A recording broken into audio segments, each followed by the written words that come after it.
ಸಖತ್ ಖಾರ ಬಣ್ಣ ಮತ್ತು ರುಚಿ ಆಚಿ ಚಿಲ್ಲಿ ಪೌಡರ್.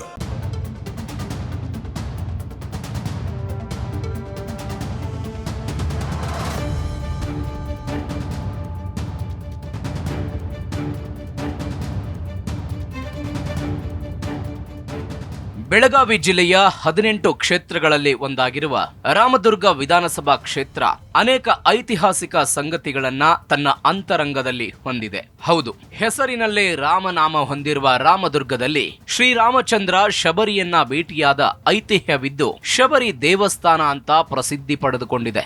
ಉತ್ತರ ಕರ್ನಾಟಕದ ಜಾಗೃತ ಸ್ಥಳ ಗೊಡಚಿ ಶ್ರೀ ವೀರಭದ್ರೇಶ್ವರ ದೇವಸ್ಥಾನ, ತೊರಗಲ್ಲ 7 ಸುತ್ತಿನ ಕೋಟೆ, ಎತ್ತರದ ಶಿವನ ಮೂರ್ತಿ ಇರೋದು ಸಹ ಇಲ್ಲಿಯೇ. ಪೇಶ್ವಯ್ಯ ಮಹಾರಾಜರು, ಬಾವೆ ರಾಜಮನೆತನ, ತೋರಗಲ್ಲ ಶಿಂದೆ ಮನೆತನ ರಾಮದುರ್ಗ ತಾಲೂಕಿನಲ್ಲಿ ಆಡಳಿತ ನಡೆಸಿವೆ.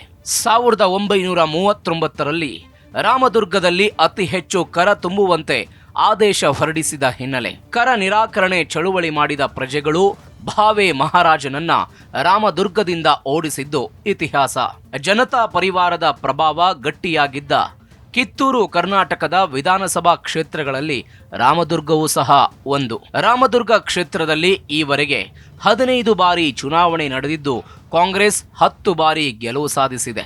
ಜನತಾ ಪಕ್ಷ, ಜನತಾ ದಳ ಮತ್ತು ಪಕ್ಷೇತರ ಅಭ್ಯರ್ಥಿ ತಲಾ 1 ಬಾರಿ ಗೆಲುವು ಸಾಧಿಸಿದ್ದಾರೆ. ಬಿಜೆಪಿ ಈ ಕ್ಷೇತ್ರದಲ್ಲಿ 2 ಬಾರಿ ಗೆದ್ದು ಬೀಗಿದೆ. 2023ರ ವಿಧಾನಸಭಾ ಚುನಾವಣೆಯಲ್ಲಿ ಕಾಂಗ್ರೆಸ್ನಿಂದ ಸ್ಪರ್ಧಿಸಿದ್ದ ಅಶೋಕ್ ಪಟ್ಟಣ್ ಕ್ಷೇತ್ರದ ಶಾಸಕರಾಗಿದ್ದಾರೆ. ಬೆಳಗಾವಿ ಜಿಲ್ಲೆಯ ರಾಮದುರ್ಗ ವಿಧಾನಸಭಾ ಕ್ಷೇತ್ರದ ಶಾಸಕರಾಗಿರುವ ಅಶೋಕ್ ಮಹಾದೇವಪ್ಪ ಪಟ್ಟಣ್ ಹಿರಿಯ ಸ್ವಾತಂತ್ರ್ಯ ಹೋರಾಟಗಾರ ಮತ್ತು ಮಾಜಿ ಶಾಸಕ ಮಹಾದೇವಪ್ಪ ಪಟ್ಟಣ್ ಅವರ ಪುತ್ರರಾಗಿದ್ದಾರೆ. ತಂದೆ, ತಾಯಿ ಮತ್ತು ಮಗ ಮೂವರು ಶಾಸಕರಾದ ಅಪರೂಪದ ದಾಖಲೆಯನ್ನ ಅಶೋಕ್ ಪಟ್ಟಣ್ ಕುಟುಂಬ ಹೊಂದಿದೆ. 2004ರ ವಿಧಾನಸಭಾ ಚುನಾವಣೆಯಲ್ಲಿ ಸ್ಪರ್ಧಿಸಿದ್ದ ಅಶೋಕ್ ಪಟ್ಟಣ್ ಮೊದಲ ಚುನಾವಣೆಯಲ್ಲಿ ಸೋಲು ಅನುಭವಿಸಿದ್ರು. ಬಳಿಕ ಕ್ಷೇತ್ರದಲ್ಲಿ ಪಕ್ಷ ಸಂಘಟಿಸಿದ ಪಟ್ಟಣ್ 2008ರ ಚುನಾವಣೆಯಲ್ಲಿ ಬಿಜೆಪಿಯ ಮಹಾದೇವಪ್ಪ ಯಾದವಾಡ್ ಅವರನ್ನ ಸೋಲಿಸುವ ಮೂಲಕ ಮೊದಲ ಬಾರಿಗೆ ಶಾಸಕರಾದರು. 2013ರಲ್ಲಿ ಮತ್ತೊಮ್ಮೆ ಗೆಲುವು ದಾಖಲಿಸಿದ ಇವರು ವಿಧಾನಸಭೆಯ ಮುಖ್ಯ ಸಚೇತಕರಾಗಿ ಕಾರ್ಯನಿರ್ವಹಿಸಿದ್ರು. ಇದಾದ ಬಳಿಕ 2018ರಲ್ಲಿ ಸೋಲಿನ ರುಚಿ ಕಂಡಿದ್ದ ಪಟ್ಟಣ್ 2023ರಲ್ಲಿ ಮತ್ತೊಮ್ಮೆ ಗೆಲ್ಲುವ ಮೂಲಕ ವಿಧಾನಸಭೆಯ ಮುಖ್ಯ ಸಚೇತಕರಾಗಿ ಕಾರ್ಯನಿರ್ವಹಿಸುತ್ತಿದ್ದಾರೆ. ಕ್ಷೇತ್ರದ ಹಿನ್ನೋಟ 1957ರಲ್ಲಿ ಬಲಾಢ್ಯ ಕಾಂಗ್ರೆಸ್ ಪಕ್ಷದ ವಿರುದ್ಧ ಲೋಕಸೇವಾ ಸಂಘದ ಅಭ್ಯರ್ಥಿಯಾಗಿ ಕಣಕ್ಕಿಳಿದಿದ್ದ ಸ್ವತಂತ್ರ ಹೋರಾಟಗಾರ ಮಹಾದೇವಪ್ಪ ಪಟ್ಟಣ್ ಕಾಂಗ್ರೆಸ್ನ ಅಭ್ಯರ್ಥಿ ವೆಂಕರೆಡ್ಡಿ ಸಿದ್ದರೆಡ್ಡಿ ತಿಮರೆಡ್ಡಿ ವಿರುದ್ಧ 5067 ಮತಗಳ ಅಂತರದಿಂದ ಗೆಲುವು ದಾಖಲಿಸಿದ್ರು. ಇದಾದ ಬಳಿಕ ರಾಮದುರ್ಗ ಕ್ಷೇತ್ರ ಮತ್ತೆ ಕಾಂಗ್ರೆಸ್ನ ಭದ್ರಕೋಟೆಯಾಗಿತ್ತು.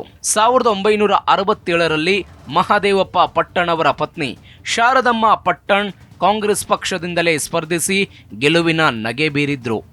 ಜನತಾ ಪರಿವಾರದ ಪ್ರಭಾವ ಗಟ್ಟಿಯಾಗಿದ್ದ ಕಿತ್ತೂರು ಕರ್ನಾಟಕದ ವಿಧಾನಸಭಾ ಕ್ಷೇತ್ರಗಳಲ್ಲಿ ರಾಮದುರ್ಗವೂ ಸಹ ಒಂದು. ಕಾಂಗ್ರೆಸ್ ಜೊತೆ ಕಾದಾಡ್ತಾನೆ ಉಳಿದ ಜನತಾ ಪರಿವಾರದ ಹುರಿಯಾಳುಗಳ ಪ್ರತೀತಿ ಕೊನೆಗೊಳ್ಳೋದು ಬಿಜೆಪಿಗೆ ಶರಣಾಗುವ ಮೂಲಕ. 1978ರಿಂದ 1999ರವರೆಗೆ ಬರೋಬ್ಬರಿ 6 ವಿಧಾನಸಭಾ ಚುನಾವಣೆಯಲ್ಲಿ ಜನತಾ ಪರಿವಾರ ಕಾಂಗ್ರೆಸ್ಗೆ ಪ್ರಬಲ ಪ್ರತಿಸ್ಪರ್ಧಿಯಾಗಿತ್ತು. 2 ಬಾರಿ ಕ್ಷೇತ್ರದ ಚುಕ್ಕಾಣಿಯೂ ಸಿಕ್ಕಿತ್ತು. ಆದರೆ 2004ರಲ್ಲಿ ಸಂಯುಕ್ತ ಜನತಾದಳದ ಹುರಿಯಾಳಾಗಿದ್ದ ಮಹಾದೇವಪ್ಪ ಯಾದವಾಡ್ ಅವರು ಬಿಜೆಪಿ ಸೇರಿ ಗೆದ್ದು ಬೀಗಿದ್ರು. 2004ರಲ್ಲಿ ಕಾಂಗ್ರೆಸ್ ಅಭ್ಯರ್ಥಿ ಅಶೋಕ್ ಪಟ್ಟಣ್ ವಿರುದ್ಧ ಸ್ಪರ್ಧೆ ಮಾಡಿದ್ದ ಬಿಜೆಪಿ ಅಭ್ಯರ್ಥಿ ಮಹಾದೇವಪ್ಪ ಯಾದವಾಡ್ 25,541 ಮತಗಳ ಅಂತರದಿಂದ ಗೆಲುವು ದಾಖಲಿಸಿದ್ರು. 2008ರ ಚುನಾವಣೆಯಲ್ಲಿ ಅಶೋಕ್ ಪಟ್ಟಣ್ ಮಹಾದೇವಪ್ಪ ಯಾದವಾಡ್ ವಿರುದ್ಧ 384 ಮತಗಳ ಅಂತರದಿಂದ ಸೋಲಿಸಿದ್ರು.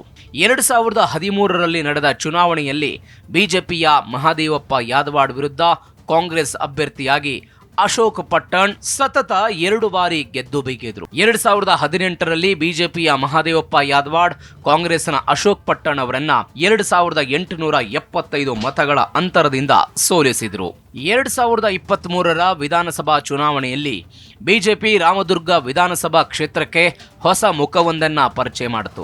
ಬೆಂಗಳೂರು ಮೂಲದ ಉದ್ಯಮಿಯಾಗಿದ್ದ ಚಿಕ್ಕರೇವಣ್ಣ ಅಜ್ಜಪ್ಪ ಅವರಿಗೆ ಬಿಜೆಪಿ ಟಿಕೆಟ್ ಸಿಕ್ಕಿತು. ಕಾಂಗ್ರೆಸ್ನಿಂದ ಮಾಜಿ ಶಾಸಕರಾಗಿದ್ದ ಅಶೋಕ್ ಪಟ್ಟಣ್ ಕಣದಲ್ಲಿದ್ರು. ಜೆಡಿಎಸ್ನಿಂದ ಪ್ರಕಾಶ್ ಮುದೋಳ್ ಸ್ಪರ್ಧೆ ಮಾಡಿದ್ರು.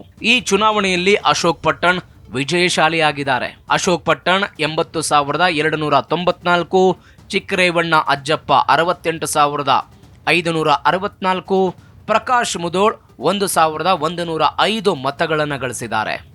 ರಾಮದುರ್ಗ ವಿಧಾನಸಭಾ ಕ್ಷೇತ್ರದ ಜಾತಿ ಲೆಕ್ಕಾಚಾರ: ಲಿಂಗಾಯತ 42,000, ಕುರುಬ 20,000, ರೆಡ್ಡಿ 16,000, ಮುಸ್ಲಿಂ 21,000, ಲಂಬಾಣಿ 10,000, ನೇಕಾರ 12,000, ಮರಾಠ 3,000, ಎಸ್ಸಿ ಹಾಗೂ ಎಸ್ಟಿ 26,000 ಹಾಗೂ ಇತರೆ ಸಮುದಾಯದ 16,000 ಮತಗಳು ರಾಮದುರ್ಗ ವಿಧಾನಸಭಾ ಕ್ಷೇತ್ರದಲ್ಲಿವೆ.